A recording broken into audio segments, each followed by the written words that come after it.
En poco menos de un siglo, la forma de ver a los seres del cosmos cambió.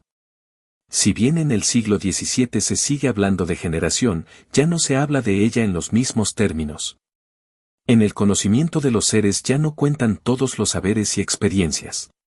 Ya no se da tanta relevancia a lo que dicen los viajeros, los historiadores o los juristas. Ya no se puede comprender a las plantas y animales desde diferentes planos de la experiencia y de la imaginación humana. Y lo que se oye o se cuenta ya no pesa tanto como lo que se presencia y lo que se ve con la mirada. Ahora lo que se busca es comprender, describir y clasificar a los seres limitándolos a su mera forma, simple y llanamente a su estructura visible. El conocimiento se limita a las estructuras visibles, y dado que las estructuras visibles se conservan de padres a hijos, la generación parece un medio que asegura la conservación de las formas en el tiempo. Esto representa la permanencia de las especies. La generación ya no se trata de un hecho singular y aislado, sino que se expresa como una ley que da cuenta de la regularidad del fenómeno. En el siglo XVII el foco del conocimiento deja de ser Dios, el alma y el cosmos. Ahora se centra en la relación del hombre y el mundo externo, entre aquel que conoce y lo conocido. El foco es el propio hombre y su instrumento para conocer las cosas, es decir, el pensamiento.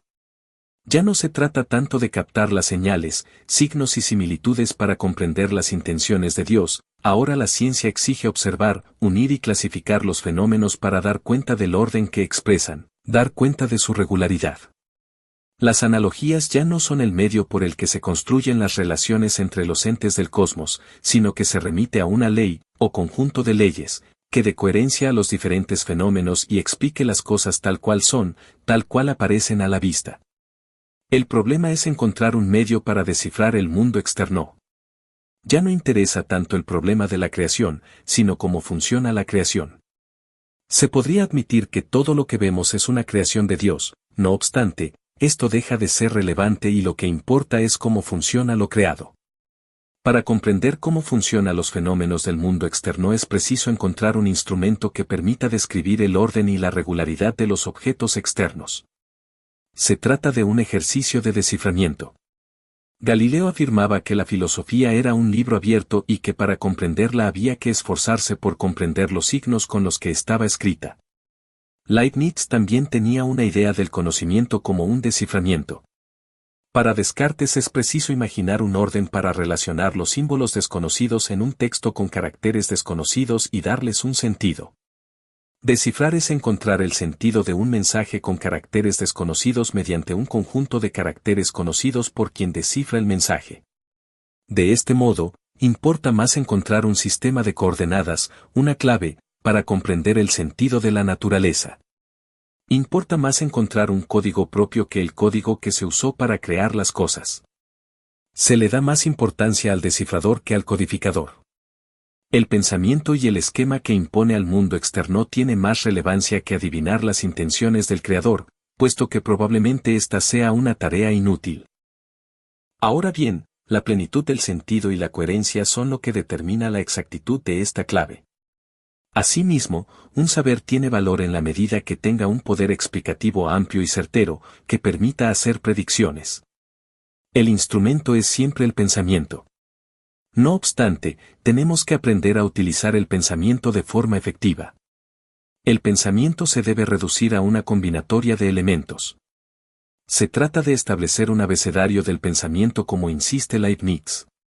Así como cualquier número se puede descomponer en factores primos, cualquier operación del pensamiento se debe descomponer en elementos simples que al combinar se vuelvan a producir lo complejo. Debe haber una reducción de la complejidad a la simplicidad.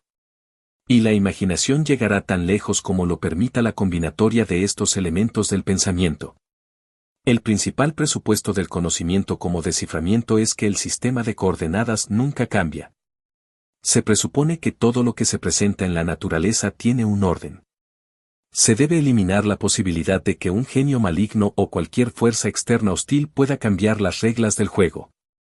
Entonces se concibe a la naturaleza como una armonía, como un orden que ya está dado de antemano y que nunca cambia. Se admite que Dios ha creado el mundo, le ha proporcionado un impulso inicial y que le ha dado una dirección, un destino, no obstante, tal destino no podría ser cambiado. Una vez decidido, ya no se podría cambiar.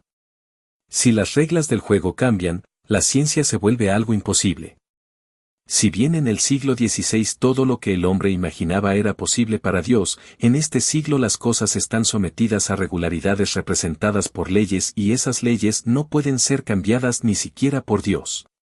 Se puede imaginar otro orden, distintos mundos, distantes creaciones, diferentes reglas del juego, pero eso no tiene relevancia, porque lo que vivimos es lo que se presenta ante los ojos y esto que se manifiesta posee un orden, una regularidad que se presenta sin cesar. La naturaleza ya no se ordena por fuerzas externas, sino que la naturaleza adquiere su orden desde dentro mediante la articulación de las leyes. Y de esas leyes que no cambian es de las que se debe dar cuenta. Para poder comprender los objetos, someterlos a análisis y a una combinatoria es necesario poder representarlos mediante un sistema de signos. Este es el esquema que impone el espíritu humano a la naturaleza. Los signos ahora son un instrumento del pensamiento para describir un orden. El más perfecto de los sistemas de símbolos son las matemáticas.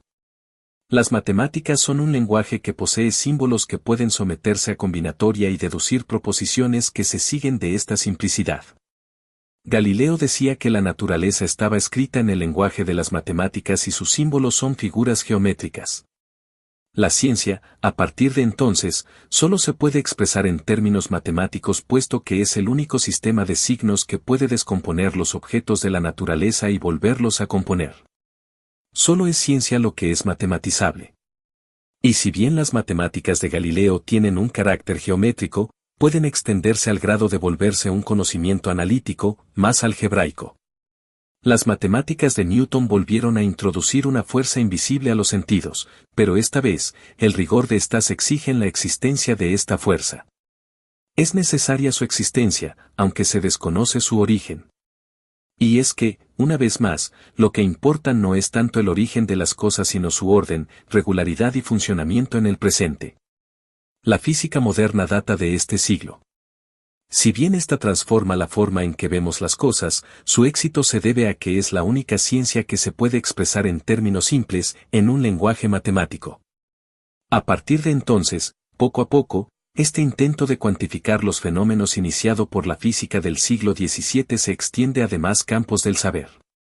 Poco a poco, las sustancias, los seres y las cualidades se vuelven traducibles al lenguaje de las matemáticas que tanto ha dado frutos en la comprensión de las regularidades del universo.